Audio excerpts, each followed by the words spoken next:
one rider confirmed in that team. Yeah, they're looking straight ahead. You could have given us something away, to go. boys. Yeah, come on, give us a wave up. Carpe, you can give us a wave. No, they're all just giggling away. Someone's obviously cracking jokes down there in the Red Bull KTM. I didn't realise you was on stand-up, Al. Gave us a little wink, didn't he, there, Alvaro Carpe. Yeah, session delayed due to oil on track, so understandably a bigger clean.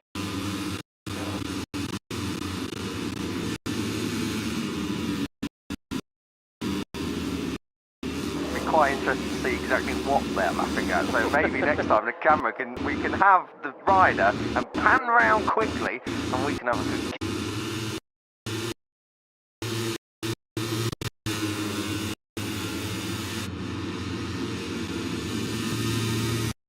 this is over the hill, and as I say, that's downhill left-hander at turn 5. It's what took Fabio Gian Antonio out of pre-season testing, of course, for that wheelie that he was popping, and then when he landed it, and he didn't land it very well, the leaf blowers are out and the spray is out. The problem is that is downhill, so whatever fluid's on there would have run as well a little bit, so they're going to have to clean that up. This could be a rather lengthy delay here. You can see that the wonderful luscious green surroundings, they're not luscious and green without a bit of rain, and unfortunately oil or track contamination mixed in with a heavy downfall generally isn't a good mix, so we might be bracing ourselves in for a bit of filling. There's Jake Dixon.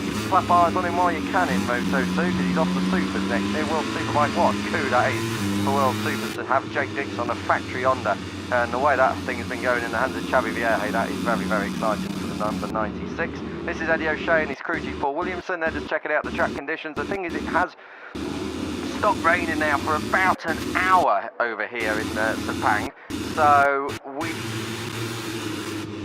some point, it's just whether or not it's dry enough to at the moment. The thing is, this track is going to improve right the way through this session if we don't get more rain, so perhaps there's not a lot to win anyway by rolling the dice early on. Yeah, I think you'd be a brave person and team to send your riders out at this moment in time on slick tyres. But I do agree, this track is going to dry pretty quickly if we don't get more rain. I can see some very dark clouds over in the distance towards turns 3 and 4. But to be honest, I think this is going to be the situation all weekend long. It's been pretty much the same weather since we got here.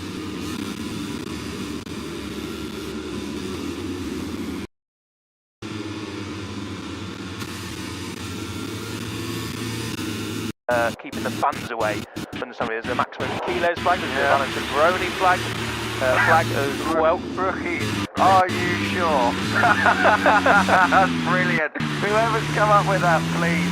That is fantastic. Are you sure? We've been asking that in race trim for a long time, particularly with Max Keelan, because he has been an absolute rocket in 2025 in the few rounds he's done. Max Keelan's going to try and take that silver medal as well, of course, if he can. Keelan's has been an absolute standout performer, and yeah, we're not sure either, I've got to say. Great banner. Yeah, the fans love it here, don't they? Passionate for not just MotoGP, but Moto2 and Moto3 as well, as we just look at some nice slow-mo shots from earlier on when it was dry a few hours ago this morning for free practice one. Quiles didn't enjoy himself too much out there in terms of the results, anyway, down in P19, but I don't think, as we said, you can read too much into that. We've seen, especially in Indonesia, the likes of Quiles, Pini and Peroni going out there and crashing on a Friday, pushing hard in the early exchanges when you not necessarily need to.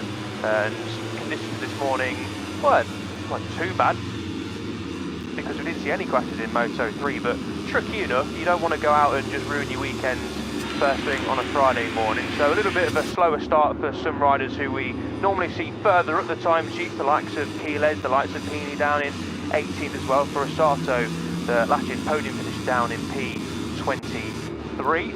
I've got to say, that's now over at turn... Where is that? It's not turn 6, because we're looking at turn 6 from our comms position. Well dear, well I think this track has been heavily contaminated, hasn't it? And we are going to have a lengthy delay here. Let's chat about Joel Esteban if we can. David Alonso right there alongside him. Joel Esteban, what a performance. Last time out beating his teammates we touched on this morning. And yeah, I can imagine that's what Max Kilos was doing last time out in Phillip Island to Joel Esteban. Kilos is, of course, one of the favoured sons in the Aspar camp, but Joel Esteban coming in with a P4, doing him on the last lap. Absolutely fantastic stuff from Esteban, who really looks to be getting back in the paddock very soon, I'm sure, with performances like that. Shop window, he is in. Yeah, I don't think Kilos would have been doing that with a smile on his face either, unlike David Alonso down there, but it's a great example really for Esteban and other standing riders. You know, you can come in with previous experiences. Esteban had a topsy-turvy rookie season last year, but didn't do too bad. He had 3 top 10s in his first 5 races, then it went away a little bit, moved back to Junior GP. He's 3rd overall, I think, in that class as things stand. And yeah, I mean, coming to a track like Phillip Island, he's obviously had a few Grand Prix under his belt in Moto3 this year. He's hopped around a little bit. He's been with the Aspar team. He's been with Tech 3 when Ralston was out injured. He's been with Leopard when Fernandez was out injured. So yeah, Esteban coming in and just doing a fine job, more than fine actually, a brilliant job. No one, I think, coming into Phillip Island would have said Esteban is going to beat Kiles this weekend when they're both finishing in the top 5. Absolutely not. So fair play to Esteban. And yeah, definitely in the shop window, the teams who are looking for riders to pick up, there's not many seats left, of course, but yeah, he'll be firmly putting himself on the radar for a seat in 2026, and if not, in the future as well, because there's obvious talent there. This is Nicola Carraro, who is back with us. He was back with us last time out, but missed a couple of hours in Japan and Indonesia through a bit of illness, so good to see Carraro back. Carraro this morning, where were you? 16th place. As you can see, the safety car is going out on track. I can tell you from where we are as well, there is a truck, a couple of cars as well just behind where this safety car is on the track. Now it's just going around surveying and assessing the situation. Is there anywhere else where the oil has been dropped? Is there anywhere else that needs a little bit of attention? Of course, safety is paramount in motorsport, and particularly here in MotoGP, and they wouldn't send the guys and girls out on track if the conditions were not suitable. So if you are just joining us and expecting us to be talking about lap times and not filling endlessly, then I'm sorry to disappoint you, because we've had a bit of an oil spill, it seems, from the Asian Talent Cup first practice of the weekend, and unfortunately that oil spill seems to have gone a fair way around what is already one of the longest circuits on our calendar, so a little bit more attention needed. This is Ryuta Yamanaka, 13th earlier on today. He was right up there inside the top 14. A pleasant surprise, I'm sure, a pleasant feeling, because Australia, absolutely nothing to write home about. There was very little to talk about, I've got to say. Back with you, El, in the media debriefs at the very end, Ryuta Yamanaka, not a happy camper. He is a normally very, very pleasant lad, but Australia, it didn't go well for him at all. He had an absolute horror show of a weekend, qualified in 16th, was down in 22nd, his best session of the week came in practice when he got himself into Q2, that was 14th, but there was absolutely no silver lining to what were very dark clouds for the Australian Grand Prix for the number 6. Yeah, couldn't have said anything less really to myself and the camera when he was chatting away in Japanese. Said literally about 5 words. Unfortunately, as you say, Kiko Ryuta is a very pleasant human being, great to chat to, always gives you a smile and a good morning or good afternoon, but he wasn't in the mood on Sunday afternoon in Australia, and understandably so. The last thing you want to be doing really is answering questions about performances when you've not had a good day at the office. So yeah, Yamanaka this weekend crucial. I'm sure he's obviously experienced in this class now. He's made 113 starts, but not all been good, of course, as well. So Yamanaka will have put that to the back of his mind, and obviously coming into this weekend with a fresh mindset. You mentioned he only spoke 5 words here. Most people don't give you that, mate, so take what you're given. Luca Lunetta is going to be moving up to Moto2 next year. He's in his final 3 Grand Prix as a Moto3 rider. He needs to move up. He is incredibly tall. Both very, very tall riders. Lunetta coming back from that broken leg he sustained back at Assen. Podium at Silverstone, another at Mandalika, which was his best result for 2025. He was 6th to 10th last year. He qualified 6th, finished 10th here at Sepang last year. So Luca Lunetto will be in his final 3 Grand Prix of the week, and will be looking to try and add his name to the Moto3 winners this way. Yeah, he certainly will, and he's definitely in that equation for sure after coming back from injury. Luca Lunetto, he's been very impressive. Obviously that fractured right leg in Assen really curtailed his season, and when he was describing it, I spoke to him after he finished on the podium back in Indonesia, and he said the last couple of months have been an absolute nightmare and a real struggle, and it was a very scary situation that he found himself in. These are his words, not mine, but I mean, injuring yourself, no matter what it is never good news, but yeah, fracturing the right leg at the final chicane over at the TT circuit, Assen, just, yeah, not a nice place to be, and thankfully Lunetto wasn't out for too long, got himself back on board his machine at the Catalan Grand Prix, finished inside the points, then had a DNF unfortunately over at Misano, but was then back in the top 10 in Japan, and then of course got that podium finish over in Mandalika, and then backed it up with a front row and a P7 last time out in Australia. It'd be good to see Lunetto win in his final 3 races in Moto3. He's actually really excited, to be honest, to see what he can do on a Moto2 machine. You rightly point out that his height is getting a bit too much now for a Moto3 bike, and it's yeah, interesting prospect jumping on that speed up, the Boscoscuro chassis in the Team RS team in Moto2. Really intrigued to see how Lunetto goes. The spotlight won't really be on him next year in terms of the rookies, you feel, because we've got the Wader and the Keras moving up.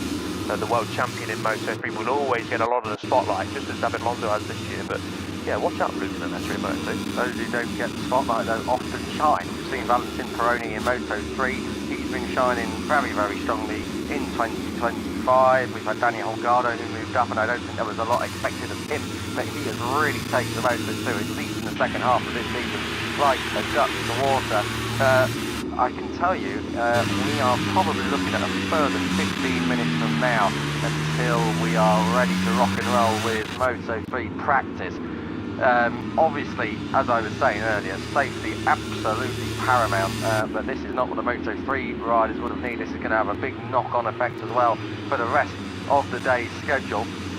Jack Appleyard, where are you? Will you get down to pit lane and help us out?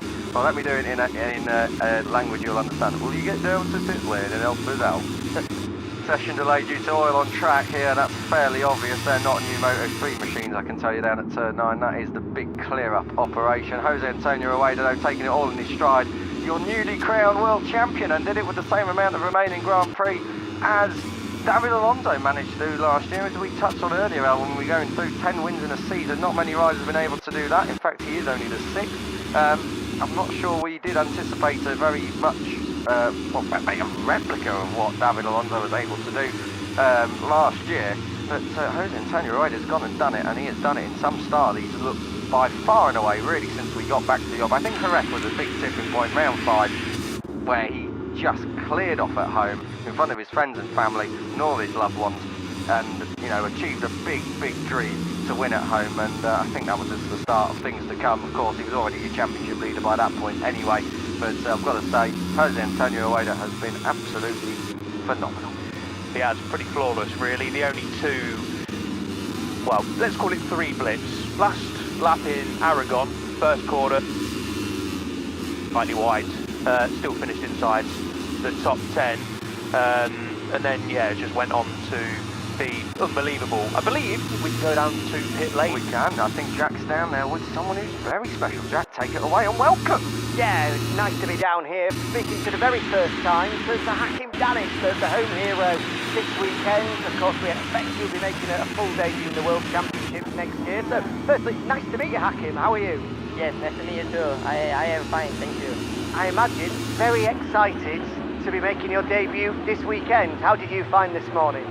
Yeah, in this morning, I feel very excited to start, and I feel very good on the bike and with in the front of all my fans from Malaysia, especially the home GP for me, my first time. So I am very happy. Now, I imagine you've done quite a few laps around Sepang. How many are we talking? Hundreds? Thousands? A lot of laps, I guess. Yeah. Before I also training also in Sepang, so I still need to keep working with Moto3 to be fast, competitive for this weekend. This weekend, have you got a lot of family and friends here? Yes. My family, my fans, my friends all come here to see me. And next year, are we going to see you full time? Yeah, I don't know yet, but I want to see you here. Yeah, we want to see you on the grid as well. Hakim, lovely to meet you. Good job this morning, and hopefully you have a fun weekend. Thank you so much. Thank you. Thank you. Thank you, Jack. Thank you, Hakim. Very, very pleasant young man, of course. I'm not talking about Jack Appleyard. Of course, he is not so bad either. Jack, thank you for jumping in as well. I've got to say, he must have left his lunch break to do this. Of course, he's been busy with inside the paddock before as well, so good to see him down in pit lane. He's not normally on for extra work either, Wow, so good to see him down there. Can't quite see him at this moment in time. He's obviously quite a difficult man to spot from a distance.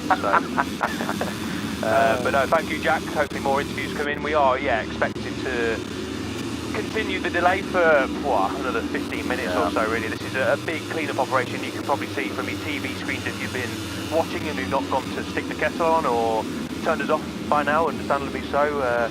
Welcome back if you have, and then, maybe see you in a little while if you're going to turn us off again. What time are we on here, local time? It's about 1:30, so let's say we're in the UK or Europe, we're 5:30, 6:30. 6:30 looks at the time. Yeah, I reckon that's time to pull the fridge closer as well. Never mind the coffee and tea. I'll let you guys work it out. Joel Esteban is, he's not going to get a tan from sitting there, and I can tell you, in other news, there's not going to be a lot of tanning going on today. There is the greatest, biggest, dirtiest, blackest cloud working its way over towards turn 5, so I have a horrible feeling that if this isn't cleared up soon, then a massive rain shower is going to come and make things very, very much more complicated. There's Hakim Danish. That's very good to see.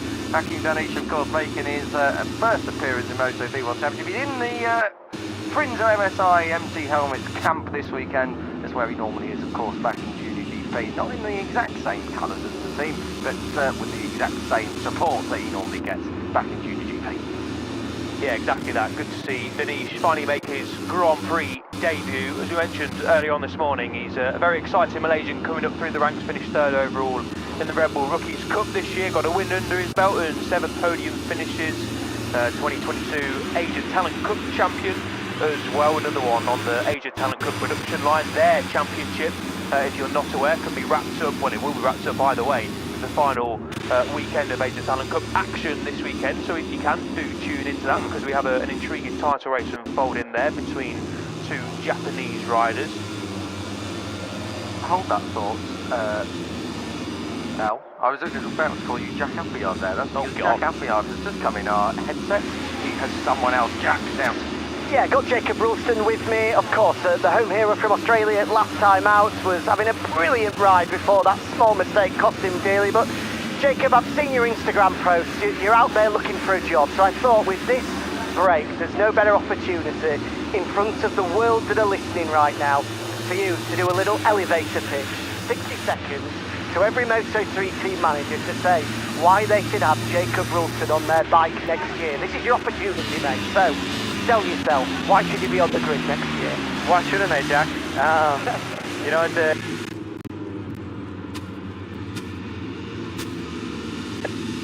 quite a difficult time to be in, you know, looking for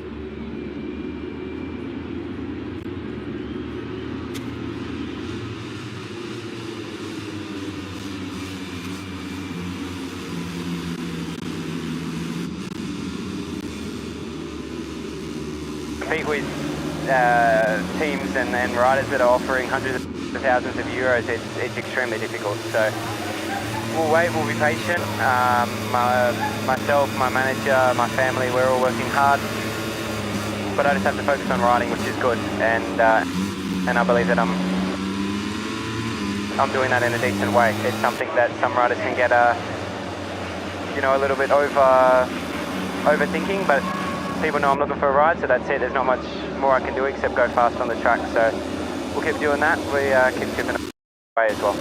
we're unbiased in the commentary box, but I personally think you deserve to be on this grid next year, so fingers crossed something works out. But it feels as though after a tricky start to the season, I'm not sure many know just how difficult that injury was at the start of the year, but in recent weeks you feel as though you found your rhythm and you've been inside that top 10 on a real regular basis, and with a great start to the weekend this morning. Yeah, of course, it's something that, you know, I had a big injury. I did break my neck, but it's everything else that comes from that. It's, you know, I still have pain to this day. I got physio treatment 30 minutes ago for it. Like, it's still something that it's a long process, and as well, it was a mental struggle as well. To be, you know, it was winter time when I was in Spain at home. It was really, really difficult. It was dark time, but you know, it is what it is. It's something that's a part of the sport, and I consider myself quite a tough person. So, you know, we had quite a bit of issues behind the scenes with just the people around me and in and out of the box as well. So that was something to really deal with. But as well, yeah, as you said, I've made a bit of a step with myself, and as well, you know, I've got Fabio Di Giannantonio as a mentor / manager now, and that's really helped me. I really think if you even look at photos of my riding style from between 4 rounds, it's completely changed, you know, in a good way, and I really think it's been really beneficial. So, you know, I'll keep chipping away, try and keep searching for sponsors to you know, help fund whatever my next journey is. I don't know. I do hope it's in the World Championship in this paddock. I do want to stay on Grand Prix bikes. You know, it's something that I'm not at the time where I'm wanting to switch to Superbike or anything like that, or Supersport. It's, you know, if something comes up in Junior GP Moto2, then we'll fight for that, or, you know, for anything that I can get at the moment, I'll be happy.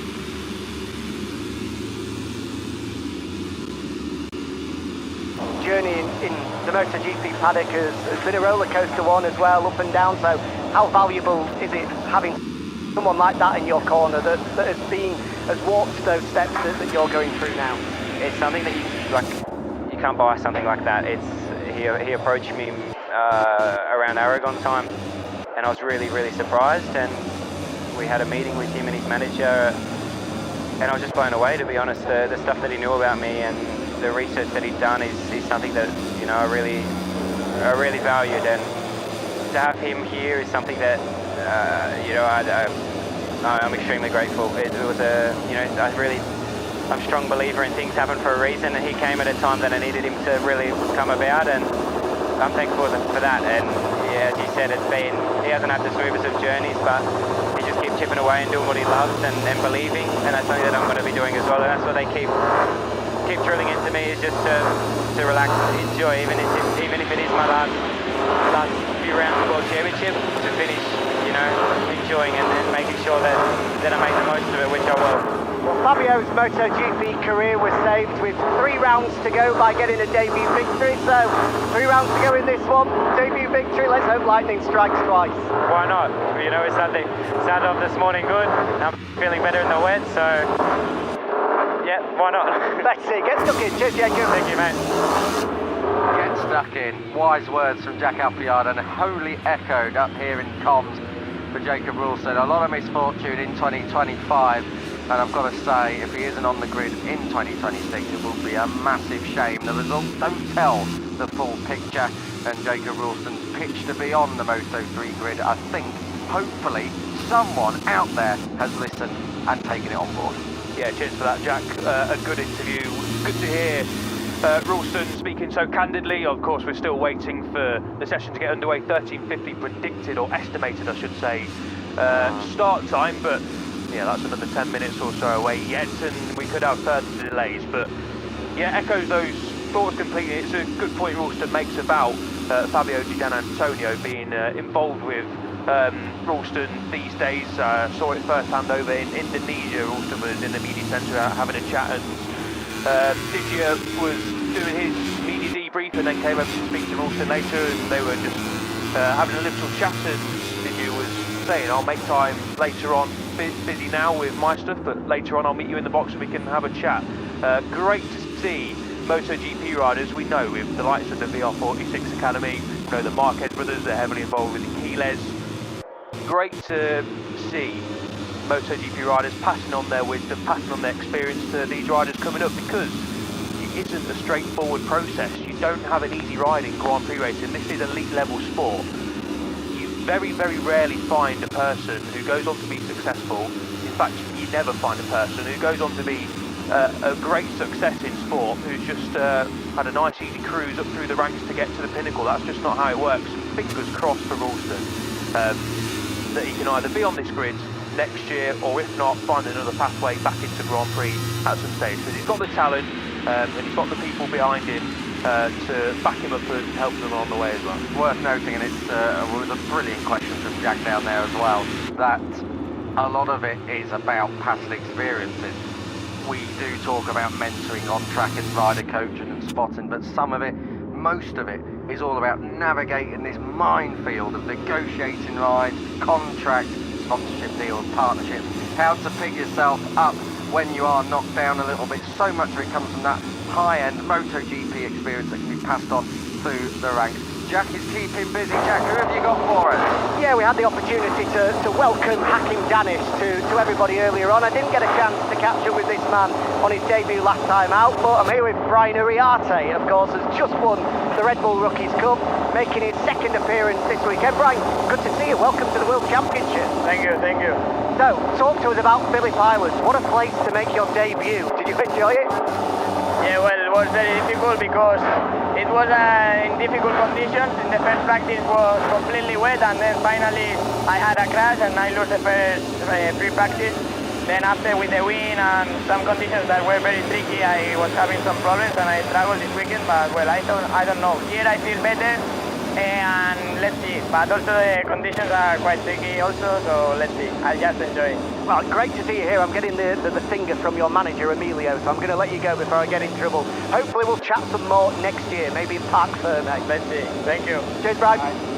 Yeah, I think Emilio Alzamora has just come across because pit lane opens in 6 minutes and 9 seconds from now, so it's not like Jack Appleyard to adhere to instructions and rules. Thank you very much though, Jack. I'm sure we will hear plenty more of you throughout the weekend, but I must say I don't want to hear too much more of you in this session because that would mean a delay. But before we do go green, Jack, back down to you. Yes, I wanted to just add, I was going to ask Brian about this, but I just put it ever so sneakily at the end there. A fun story about him, and it just shows the confidence and the talent of the young man as well. Boarding a plane to go to Misano, which was the season finale for the Red Bull Rookies Cup, which of course he was leading and went on to win. We were queuing up to get around and he said, "Oh, Jack, nice to meet you." I said, "Oh, Brian, lovely to meet you. Very nice to introduce yourself, and I hope you have good fun this weekend." He said, "I look forward to speaking to you a lot next year in Parc Ferme." So he's a confident young man, and you have to say, so far he's been backing that confidence up with plenty of talent out on track. As you say, I'm sure I probably will get the chance to speak to him quite regularly next year. How many people say that they're happy to meet you, Jack, just before you go, if you're still listening? He's the only one this year, actually, so... Surprising that. Yeah, I don't really know why that is, actually. So if anybody else wants to come up and say that it's a pleasure to meet me, then you'll become number 2. Mate, it's one more than it's said to me, that's for sure. I normally just get waved on by. We're going to leave that there because the safety car is providing the entertainment absolutely sideways on through turn 9 and up the hill through turn 10. It's now at turn 14. And now it's going back down the straight towards the final corner, and again a bit of broad sliding going on there. Looking very cool, calm and collected though. It's all in hand. Less than 5 minutes to go. I can tell you that dark cloud that I labelled earlier on has moved ever closer, but it is just moving away towards turn, I reckon, 8 and towards the north end of this Sepang circuit. So those dark clouds are hopefully leaving us alone. Yes, hopefully so. If we were on schedule, I think we'd just about finished Moto3 Practice by now, so it would have held off. But yes, the dark clouds are looming across the far end of the circuit, but fingers crossed we can get at least some dry running in. This session opens in less than 3 minutes. Thankfully, we will be getting underway very shortly indeed. But yeah, I was there for that conversation with Brian. Sorry, one moment, look at that, look at that. Oh my dearie me, that is absolutely gorgeous. Continue. not like you get overly excited at points, is it? No. But it was good, I'll give you that one. It was a nice little picture. No, that was a video, mate. This is live TV, not pictures. You know what I mean. Shot. Yeah, I was there for when we were queuing up to board the plane for Mazzano, and he was a very polite young man, is Brian Ariarte, another super exciting talent coming from Spain. He's, as we said, the Red Bull Rookies Cup champion from this year, and he's very, very likely to pick up the Junior GP Championship as well. He's 62 points clear at this moment in time. We're ahead of Rico Salmella, who we are welcoming to the grid also in 2026. There's 4 races to go. The final round is, I believe, the weekend after Valencia at the Circuit Ricardo Tormo. So if you haven't had enough of motorcycle racing by the end of this season, 22 Grand Prix, then you can enjoy a weekend of action over in Valencia with the finale of Junior GP as well. So yes, excited to see how Ariarte gets on for the rest of this weekend and any other Moto3 appearances he'll have in 2025, and then when he steps into the Red Bull KTM IO box in 2026. Well, I've been saying I could do a few more rounds at the end of this season. I might just take up your advice there, mate. Go for it, mate. I won't be joining you. Thank God. We're looking in the box here. This is Tachikaun Buazri, who was back with us, of course, last time out in Australia. And nice to see that Tachikaun Buazri is back with us again here for our final stop on our Asian Pacific tour. Less than 2 minutes until we have the pit lane open, and we have 35 minutes of Moto3 action. Now, I tell you what, let's just talk serious for a moment if we can, as we get closer to this going green.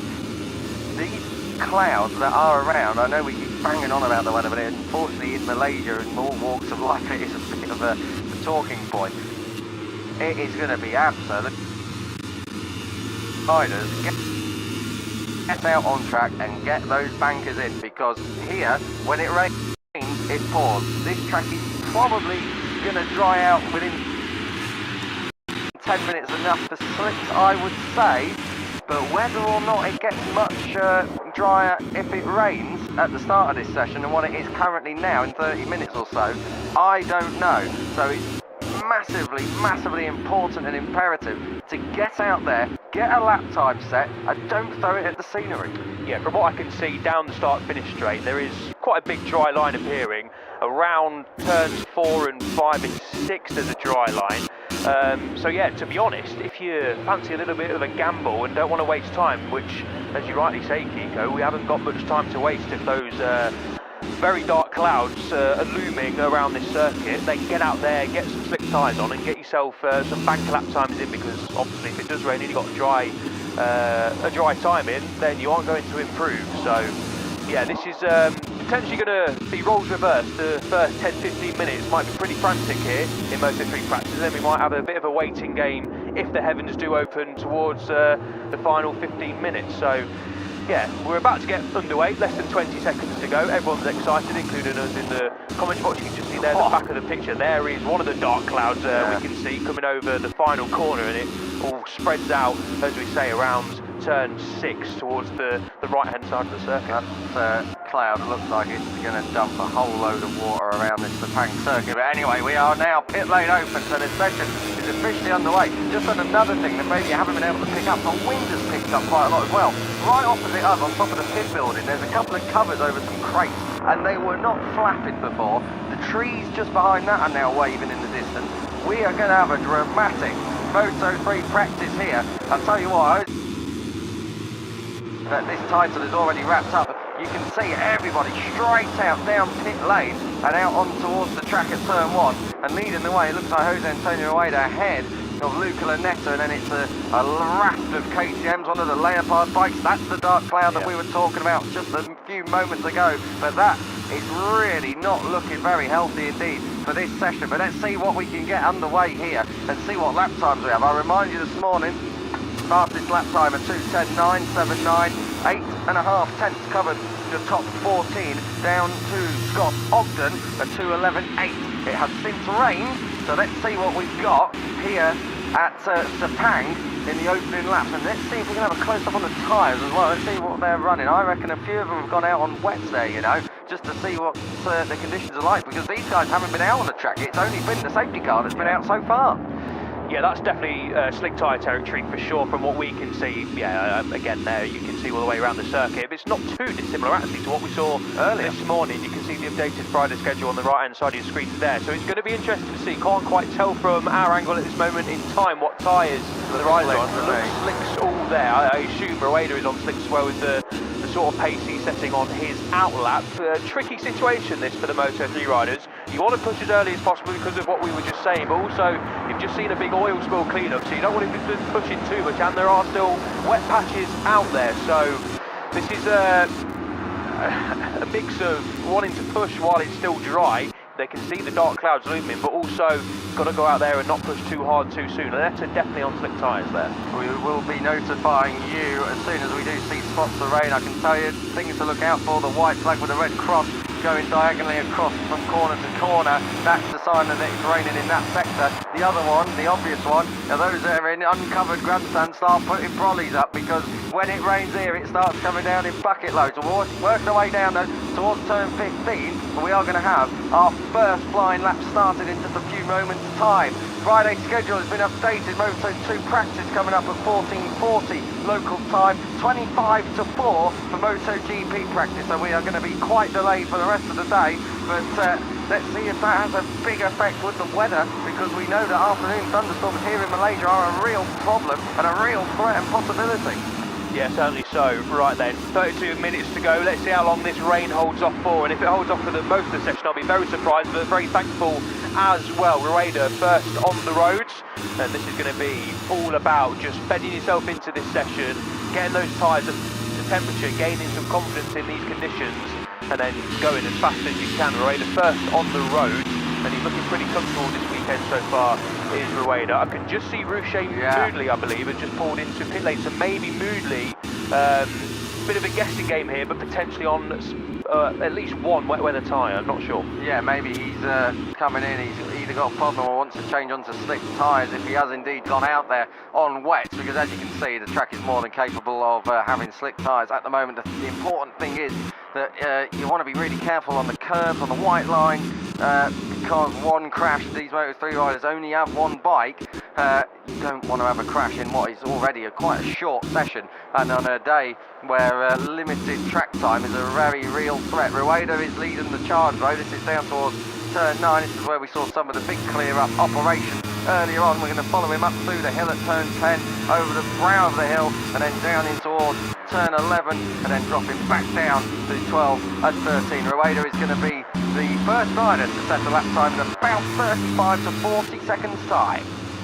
Yeah, coming through the final split right about now as they just a bit through into turn 13. This is the famous turn 14 before you get a great launch out of 14 up the back straight, braking hard into 15, and it does look like, well, it's a definitely change of tyres there for Moodley. Not sure if there's an issue with the bike, but maybe they did head out on wet Pirelli rubber, and Moodley understandably so has seen everyone else pretty much on slick tyres, and of course got a feel for the conditions. I thought, no, this is dry weather territory for sure. Rueda's coming through the final corner. This is not going to threaten what we saw this morning. I remind you, 2:10.9, we're going to be around 2:15, I think, here for Rueda when he comes across the line.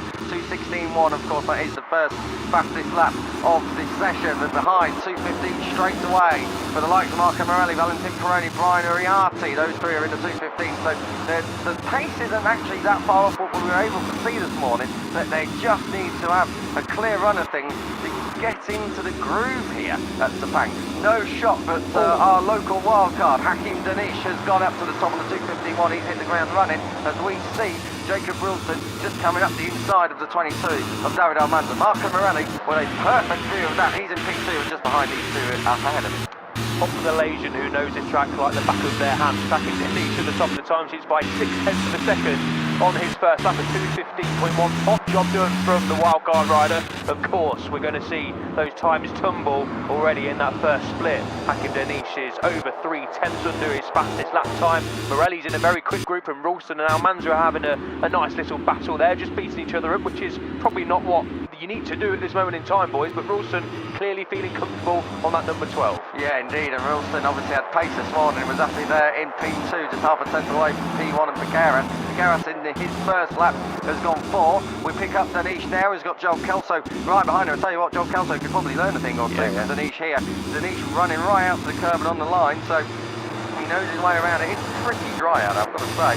I'll be surprised if they don't end up faster at the end of this session. If it all does stay dry, dark clouds are still a threat, but at the moment it is Hakim Danish who is leading away on a 2:15.1, but you can see the red sectors all the way through, and across our timing monitor we've got Brian Uriarte who after 3 sectors is more than a second up, Quiles likewise.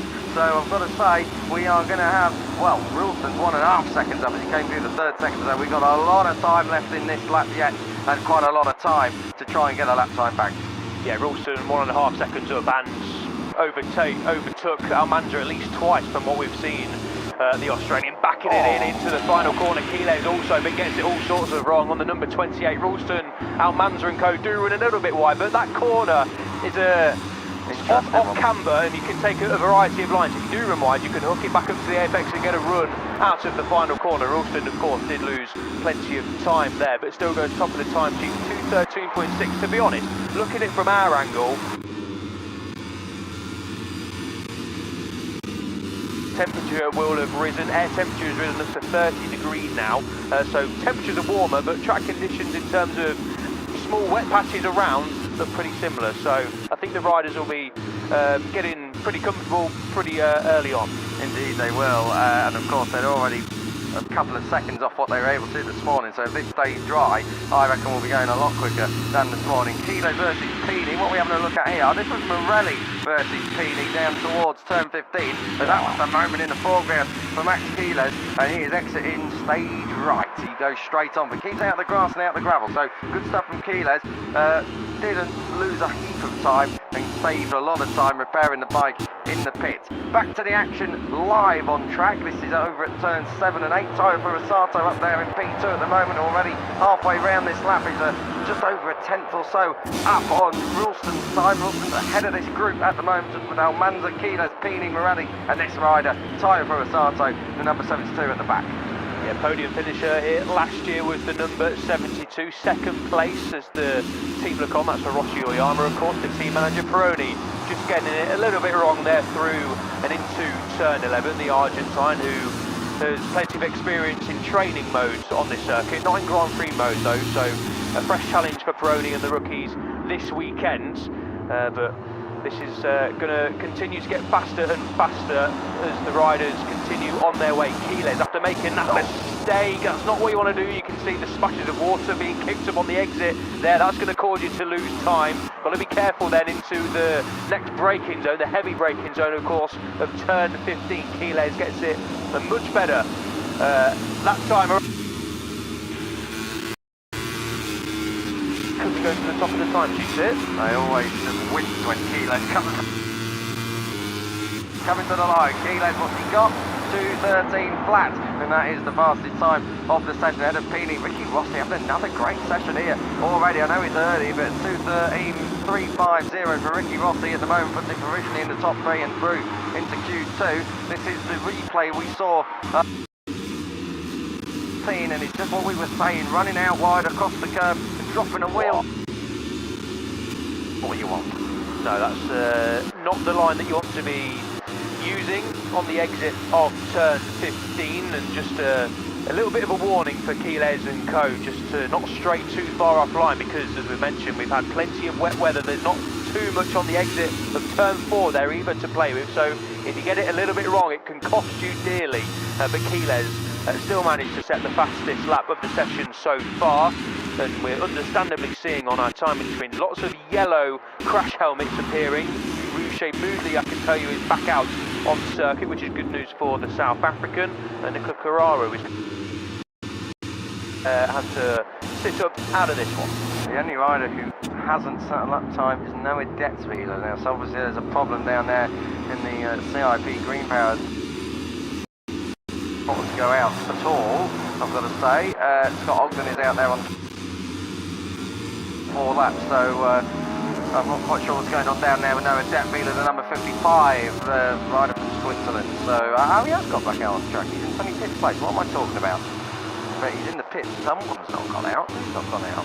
Rudely, I think. Is it Moodley? Yeah. Is he not? Oh, Moodley's not set a time yet. Moodley's not set a time. That's what's thrown me. Well, either way, no, Jadwal is in the pit lane. So I find that quite unusual given the situation we find ourselves in. Angel Figueras was P1 this morning. Guido Pini gets out of it going down the straight. This is Figueras, though he's right up behind Adrian Fernandez, and it's Albert Carpe who's there as well. Peroni is a quarter of a second under. 3 sectors into this line. Let the team watch on. Let's get back to the action though as we get Peroni sitting up to Nicolas Carraro. That's for the final corner. Peroni is looking very good to go top.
They've dropped outside the top 14, so yeah, work to do for Rueda, but we're on board with him now, and he is going quicker once more. You don't have a lot of luck with colours, do you? Blue sunshine last time out, yellow crash helmets and sectors in this one. Got to buy my glasses, mate. Coming through 13, Jose Antonio Aido, he's absolutely flying in to the sector point. Yeah, this is going to go P1 if he can hold it. Probably still a long way off the all-time lap record, which is a 2:09.5 from Adrian Fernandez last year. Fastest race lap, fastest race lap was David Alonso, 2:11.0. So we're not too far off that, but there's still time to be had in this one just yet. The most important thing is just keeping it on 2 wheels and not making a Hawley. It's any of our rather tricky off-camera.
Here to get into that top 14. I'm sure that would have been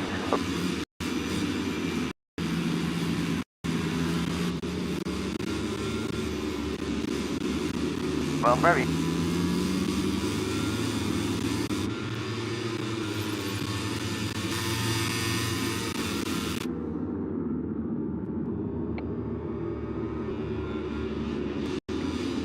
Right there, Marco Morelli for Michael Laverty's.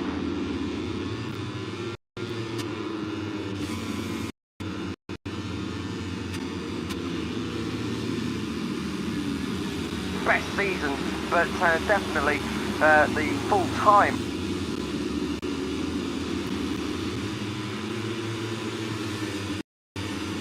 rookie for 2025, deserving of a second opportunity. You need a couple of years.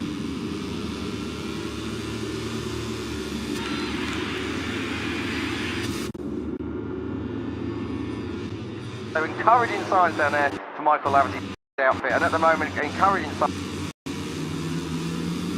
in this session. Marco Morelli is there in 12th place and provisionally through, and Eddie O'Shea isn't a million miles away. He's 18th place, 1.3 seconds off, and only 4 tenths of a second or so away from going through into Q2 directly.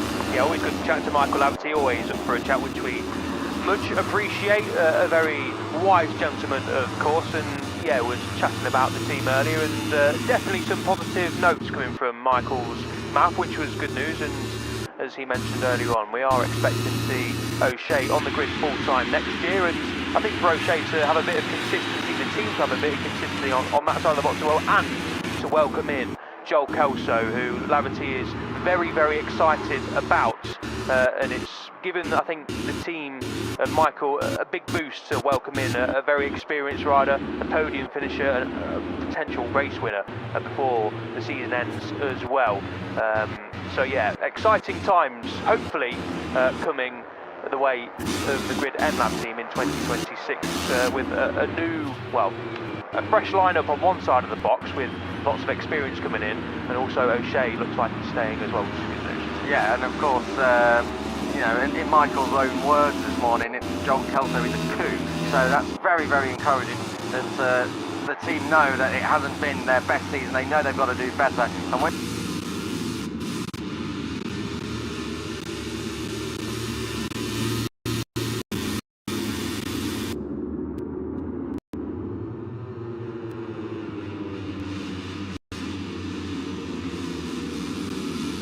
time down towards the final corner, Adrian Fernandez just ahead.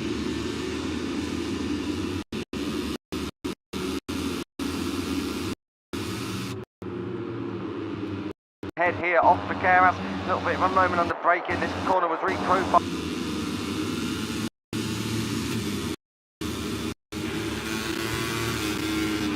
In terms of the weather, looks much more promising than it did around about 20 minutes ago. We might be able to get away with this in Moto3 without any rain coming in, hopefully in Moto2 and MotoGP as well, as some of the riders pit, including session leader and world champion, of course, Jose Antonio Reyna. The top two in the championship sit 1-2 as things stand, with Alvaro Carpe in third. Carpe again looking good, building on that momentum. He's beginning to build once more after a bit of a lull in his season. Carpe found something that he was much more comfortable with on that KTM over in Indonesia, backed that up in Australia as well, and of course going well here in Malaysia too. So good news in the Red Bull KTM Iron Box, who of course clinched the Riders' Championship with Raider and the Team Championship last time out as well. And if Carpe can somehow climb the mountain, a pretty big one as well, with beating Keyless to Rookie of the Year honours, then it'll be a perfect year for Red Bull KTM Iron. But I do think it's a little bit of a mountain too far, let's say, a bit of a stretch for Carpe to topple Keyless if both of them are on track for the final race, which we do hope they are, of course, as well, but not over yet. Alternatively, a mountain too high, not too far, of course, maybe. I don't know, could be both. Just looking outside the top 14 at the moment, Guido Pini's not going into Q2 as it stands. Neither is Joel Kelso down in 17th. That's a real problem for him. Luca Lanetta, neither. He's there. Joel Esteban, Ryusuke Yamanaka. Well, he'll be another bundle of fun if he stays down in 22nd, and we've got a chat to him later on. Ruche Moodley and Cormac Buchanan and Stefano Necker. What is going on down there? He was 27th this morning. He's still 27th now. So a lot of big names who will be looking to try and move their way through into Q2. Going to have to put in a last-ditch attempt here in Moto3 Practice, and if I were them, I wouldn't be coming down pit lane. I'd be sticking out there and trying to get another lap churned out, or another couple of laps churned out, just in case of the rain. But at the moment it has cleared over towards turns 5 and 6. There is a little bit of blue sky poking through, but where are the clouds? They're never far away here in Malaysia, particularly the really dark ones, and I think they're around the back of the track, maybe towards turn 11, turn 13, around there. That blue sky you're talking about is the smallest slither of blue sky I've seen for a long time. So don't get your hopes up, guys and girls at home. It is blue. It is blue sky. It's not blue sunshine, which is good. Well, good indeed. It's still blue sky, so we'll take what we can get. Certainly will. Uriarte did promote himself into the top 14 as he just keeps it on the straight and narrow on the exit of turn 4. I've actually seen a few riders. Angel Piqueras is one of them on the exit of 14, pretty much every lap time running wide onto the grassy, wet part of the circuit. But it's been a positive Friday so far for Piqueras, which is exactly what he needed. Topped this morning and his second so far this afternoon after a Sunday, let's say, to get over at Phillip Island. Never recovered from that massive moment at the final corner. Didn't get himself back into the points. We know obviously he's not able to win the World Championship this year, and Quiles is really hunting him down for that second place. Piqueras will not want to finish any lower than second, that goes without saying, but he certainly won't want a compatriot and a rookie to be into the silver medal honours in 2025. That's going to be a fascinating watch for the remainder of the season. And yeah, for Piqueras, just maybe a confidence-boosting Friday, let's say, here in Malaysia. He needs it going into the final couple of rounds. The tracks he knows as well, Portimao, Valencia. Most of this field will know in some way, shape or form. So really interesting to see exactly how they crack on in a couple of weeks' time over in Portugal. Of course, we're in the Algarve. I think we will be the only tourists down there, I've got to say. It's not really the ideal time to be going racing at Portimao, but it is the slot it has on the calendar. But for sure, Portimao is always a bit dramatic, and looking forward to Moto3 action around there. And then Valencia is up to be back in Valencia after, of course, missing last year through the rather tragic flooding situation that occurred down there. But back to the present, there is absolutely no flooding situation going on at the moment. 12 minutes to go, everyone is in pit lane, the rain is still holding off at the moment, and we are going to have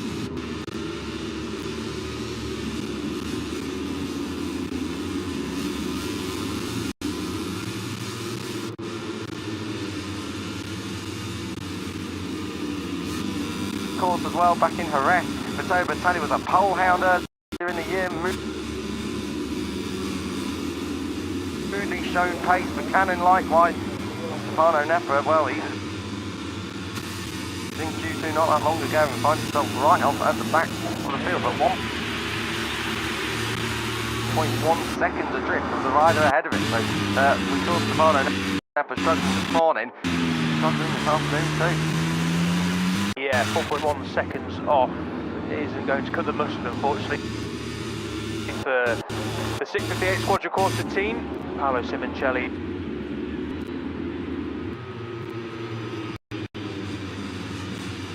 Omo shot coming out of the final corner, those piercing eyes and the clear visors, which is always a positive when we get a little bit of wet weather. The riders put on those clear visors so they get a little bit more of a clearer view, and we can see those eyes and what they're going through on these machines. Quiles out there on his own as things stand. That's not going to be the way it will stay, of course, heading into the final 10 minutes, but a clear tactic here from the CF Moto Power Electronics Aspar team and Quiles to head out early and get some more laps on the board, because he is certainly not safe. He's less than half a tenth away from being dropped outside that top 14.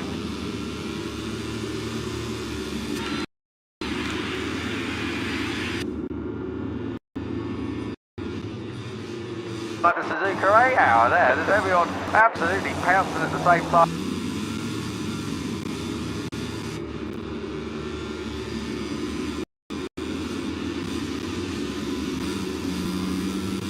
And the entirety of the Moto3 field jostle for position.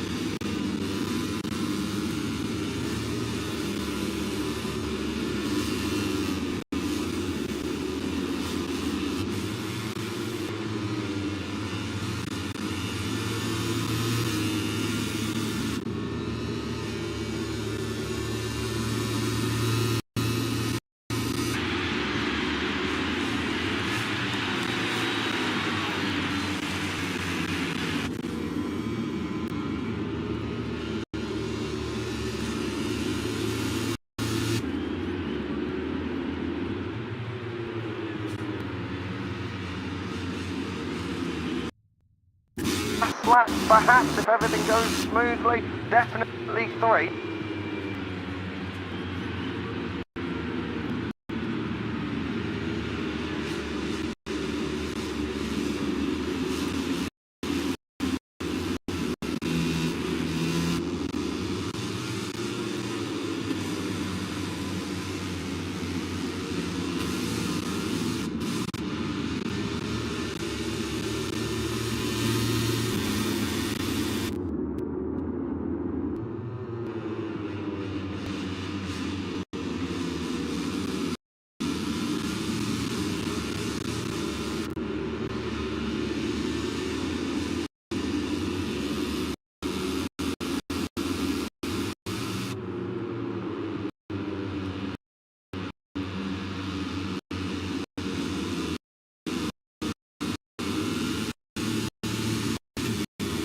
Out of turn 11, dropping down through 12 and up through 13, and that's when we'll get through sector 3. As we drop down the hill into the S's, let's pick up the freight train coming across the line, and this is the start. Their flying laps, their final stint. Kilo's 3/10 off, but that's still alright.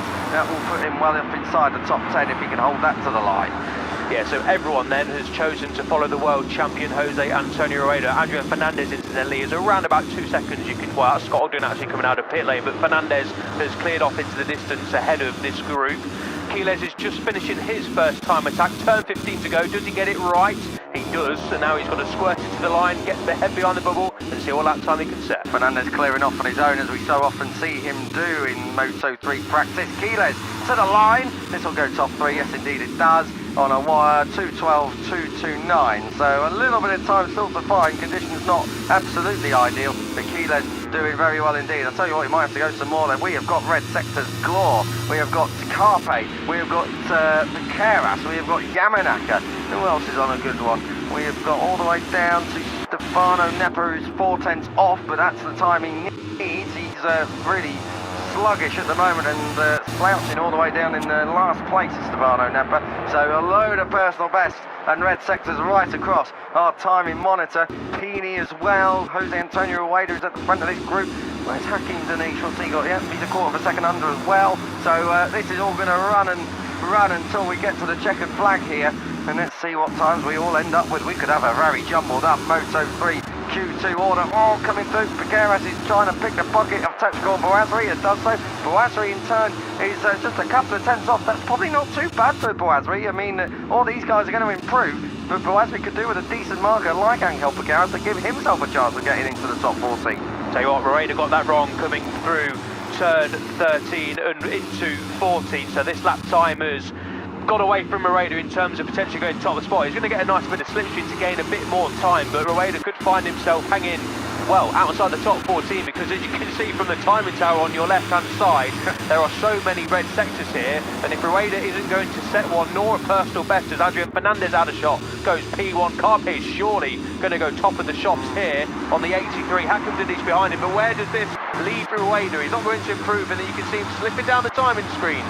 Yes, I'll tell you what, look, our timing tower can't even keep up with that. Carpe 2:11.1, 2:11.2 for Brian Uriarte, Piqueras, Almanza, Kelso, Rulston, Danish, Matteo Bertelli's in the party, Eddie O'Shea up there in 9th place, Burasato completing his top 10, that's getting tight, that's Guido Pini trying to come through on Ryusei Yamanaka for track position, can't get it done. Pini in turn is 11th, Esteban Fernandez and Jose Antonio Rueda there in 14th place.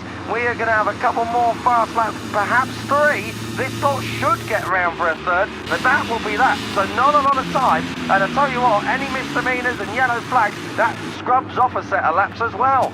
It certainly does. Uriarte then on a brilliant lap time through the first split. You can see here, just over 2 tenths under. Oh, right on cue, yellow flags. Oh, Ralston. Jacob Ralston. Turn 4, most of the field is already through, and Jacob Ralston, well, he's 6th at the moment. You can't catch a break. Poor old Jacob, and I think more than anything that is through anger and frustration rather than through physical pain, but we hope he's alright. This is down towards turn 9. Sorry, El, continue. No, all good. unfortunate for the Australian there to crash out. Hopefully it is just frustration and not any sort of injury. You can see now the Rueda is outside of that top 14 in P15. Adrian Fernandez, who went top earlier on, around about a minute or two ago, is down in P14.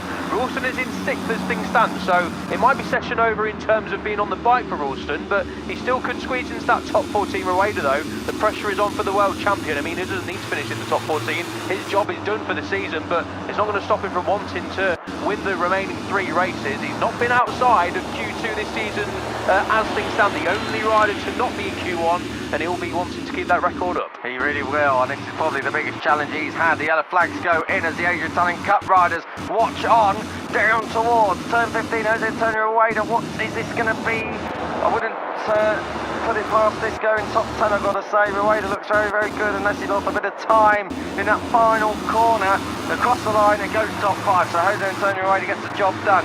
Nicola Carraro goes in. Ogden is not in at the moment, as times are changing right the way through. Lanetta goes 15th, but that's not good enough at the moment. And 2:11.187 is Carpe's top time, and that's the time to beat. Your cut-off time down in 14th place is Guido Pini, 2:11.939. You've got to be in the 2:11s to get through, and even that isn't good enough for Luca Lanetta, who's on a 2:11.941, but that's still only good enough for 15th place. 0.02 of a second are in it between 14th and 15th. Yeah, so the yellow flags have cleared, as you can see. This is Scott Ogden we're focusing on now, the number 19, sorry. Oh. There's a few riders run wide there, or crash down at turn 2. Oh, it's the other 4. one. It's the tech. I tell you what, that's the tech. Oh, don't let it go there. That's Valentin Peroni, so that's going to turn 4 is Tech 3 corner at the moment. And I tell you what, Valentin Peroni, 22nd. That is not looking very good at all for the Argentinian. Yeah, flashed through the bottom of the screens there, and here's the other Tech 3 Peroni who crashed at turn 4, just coming into sector 2. He's got it back going as the Argentine rookie, but it looks like there's a little bit of damage there. We saw something flick off. Maybe it was the front brake guard protector that's come off Peroni's machine, but yeah, I don't think he's going to get round to complete another lap time. Where is Peroni? 22nd. He's 22nd, so that is Q1 bound for the second weekend in a row, unfortunately, it looks like, for the Argentine. A lot of concern in the Leopard racing box as well for Mia Couture and Massimo Virgini as they watch on. Adrian Fernandez is outside those top 14 places at the moment, down in 18th place, but 7/10 off it would just about sneak him up into 12th place, just ahead of Max Keyless, who is just behind Eddie O'Shea. A fantastic job by the Brit. The number 8 is in 11th place at the moment and staring down the barrel of Q2. Look at the chatter on the front of that Leopard Honda. Adrian Fernandez was in a bit deep there. I know you can take a variety of lines down to turn 15, but that wasn't one of them. Coming to the line, does he salvage anything? Is it good enough? Oh, it is. He goes into P12, but there's still a lot of riders behind him who are going to be looking at trying to come through with just 30 seconds on the clock. Rueda then goes fastest of them all, goes ahead of Alvaro Carpi, his teammate, just out of shot there on the 99, so he was under pressure a couple of minutes ago as the world champion, but he has delivered, as he so often has done, in 2025. Where did Yamanaka go? He stays in P19. This is Alvaro Carpi, I believe. No, it's Jose Antonio Rueda, just confirmation of the fastest lap at 2:11.152. That's around about what he set this morning. In fact, just 2,000s quicker than he set this morning. So Rueda then, job done in terms of getting himself into that top 14. Checkered flag is out, so anyone who takes a checkered flag now is done. And Max Keyless has already taken it, so Max Keyless is 13th at best. This is going to be a very stressful last couple of minutes for the number 28 and the rest of the CF Moto Power Electronics Asphalt team. I've got to say, Pini, Lanetta, red sectors. Max Keyless may just find himself out of luck here and may not find himself in Q2 directly. He might have to go through Q1, and we know that's not easy. Nicola Carraro, another one who's at risk, as you can see on the graphic, but he's 14th and yet to take that checkered flag. Almost everyone is on a live lap here, so there is still plenty of changes that can happen. Max Keyless is rooted to 13th at best. Yeah, he certainly is. This is Lanetta down into turn 9, up the inside of Carpe, and Pini fancies a bit of that as well. Gets a little bit close for comfort between the two rookies, but Lanetta is pushing on here, and that's exactly what the Italian needs to do. He's outside the top 14. Pini had to come through on Carpe there, otherwise he loses time down at turn 9. He's got a good reference in Lanetta. Both of these riders need to move through. Marco Morelli, as you can see, is 7/10 off. That's still good enough to move through if he can hold it at the line. Carpe is going to try and come through on Pini here, is he not this time? Scott Ogden is right there as well. These four are all very, very fast. Carpe should be through in P2 at the moment. Just ahead of Brian Uriarte. That's a fantastic job by the number 51 Super Sub. David Munoz, if he's got up early to watch this, will be very, very happy with what his replacement rider for at least this round and the next couple is doing at the moment. Coming up the inside, Carpe, you don't really need to be doing that, and Guido Pini, who will be shaking his head internally if he isn't doing it physically. But to the line, Guido Pini and Luca Lanetta, your 58 and your 94, they need the laps. What's it going to be? Lanetta goes 9th, Pini, it's not, he improved his lap time, but he's 16th, and I can tell you, look at him, he is really unhappy. Guido Pini is very, very frustrated with Alvaro Carpe. Now, these two tangled here earlier on this morning, and they are tangling again. It's deja vu from FP1. Marco Murray takes the checkered flag, 23rd place for him. Eddie O'Shea, I think, has just been squeezed out of the top 10, but he's in 13th. But look who's not in the top 14. Max Keyless, Guido Pini, Joel Esteban, Ryusei Yamanaka, Valentin Peroni. We are on for an absolute riot in Q1 tomorrow. Leading the way, Rueda, Carpe, and an unbelievable job by Brian Uriarte. The Pini and Carpe situation continues on. It's going at turn 4 this time. Yeah, they're still going at it. I can understand Pini's frustration there. Carpe dived up the inside at the final corner and potentially cost Pini time on the exit. Pini, as we saw, improved his lap time, but it wasn't enough. I mean, he misses out by a slender margin, less than half a tenth, I think I make it. Pini misses out, but he misses out, and you can understand that frustration. Carpe finishes P2, so he's got nothing to worry about. The stewards will have a little bit of a look at that, you feel, and come to a conclusion, but the number 99 tops the session once again. Indeed he does, and Carpe's last lap time was a 2:12.7, his best lap time is a 2:11.1, so he is going a little bit off what he was able to do. This is Carpe, the number 83, he's done his job. There is a case to be argued for Guido Pini, I'm sure, but also Guido Pini left it very late to be relying on the last lap flyer himself. So the number 94 will not be in bad company, I've got to say, going through Q1 tomorrow. Like I said, Max Keyless, Adrian Fernandez just squeezing in by 31 thousandths of a second. So Fernandez, who did it all on his own as he so often does, makes it 2 Leopard Hondas going into Q2. David Almanza completed the top 5. Angel Piqueras, who was fastest this morning, was there in 4th place. Tayo Furusato, a good job done by him, having been 23rd earlier on. He is 6th when it matters. But Moto3 Practice, well, it was dramatic and delayed, but it was still headed by Jose Antonio Rueda, your world champion for 2025, ahead of his teammate Carpe. And what about it? The number 51 of Brian Uriarte in mighty form in 3rd. Piqueras, Almanza Furusato, Kelso, Jacob Ralston fell at turn 4, but is still there in P8. 9th for Lanetta. Ogden completes the top 10. Super wildcard performance from Hakim Danish ahead of Matteo Vitali. Eddie O'Shea directly into Q2 in 13th place ahead of Adrian Fernandez. Keyless and Pini, the two of the many headlining names that are going to find themselves down in Q1. Valentin Peroni is one of them. Nepa improved but remains last from this morning into the afternoon. Moto3 is done. We're going to have to get on with this. Moto2 up next. Lewis Sothery, Neil Morrison into the hot seat they come. Enjoy.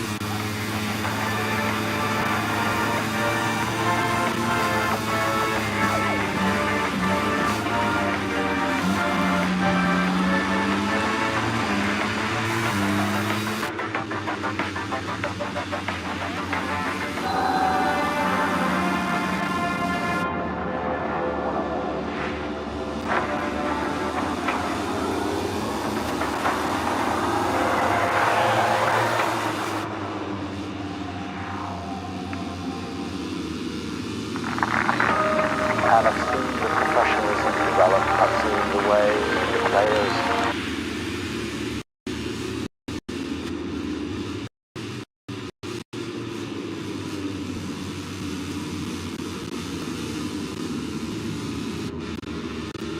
as well.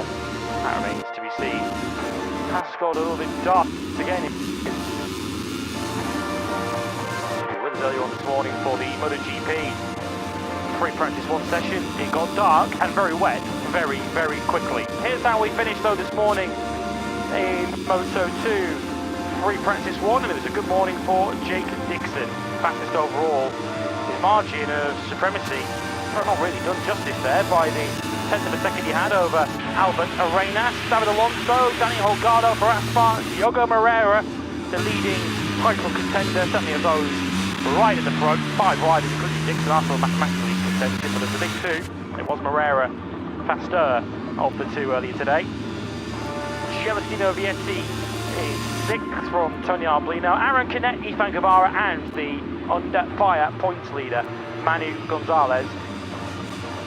Rather relieved, I suspect, that this Sepang circuit has dried out after the monsoon that landed on it late this morning. Also in the top 14 this morning, not that it counts for anything yet, we have the likes of Barry Baltus, Philip Salac, Mario Hadji, and forward Alex Estridge. So, looking to make improvements from the session this morning. That you would have perhaps expected to go for the sharp end lights of Senarinchis, who's in 15th place. We await to see whether Joe Roberts will join us in this afternoon's session after he had a big crash in Prix Practice 1 coming out of turn 2 this morning.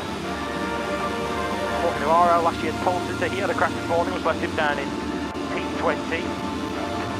The Sasaki is the prime, down in 25th position.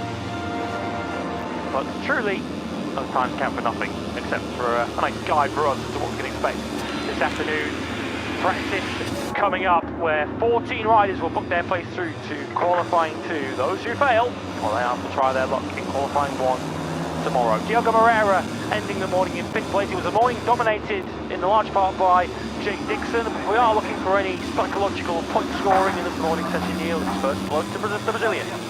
Yeah, well, certainly was. Manu Gonzalez didn't start the weekend off in ideal fashion, starting in 10th place in FP1. Looked a little bit unsettled and unstable in the rear of the bike on the laps that we saw on camera, but still only FP1, and this is known to be a track with fairly low grip compared to the other venues that we visited recently. So Gonzalez, I'm sure, will not be not to go on. Yeah, we just saw obviously a fairly calm and composed for a change. It's standard setting, isn't it, Manu Gonzalez? But certainly this is a big session coming up, and you feel that might have a couple of riders in a bit of a rush to set some fast times at the start of this session, but it's just in case, because you can never be too sure what the weather is going to do here in Malaysia at the best of times. We do have some fairly dark clouds overhead. It's not looking as threatening as it did, let's say, 30 minutes ago, but this is a great sight to see. Joe Roberts has had the biggest high side you can imagine, and then got caught up with the bike. It looks as though his left wrist is heavily strapped up, and unsurprising that, but great to see that Joe is going to take part in this session ahead of seriously starting stuff in California.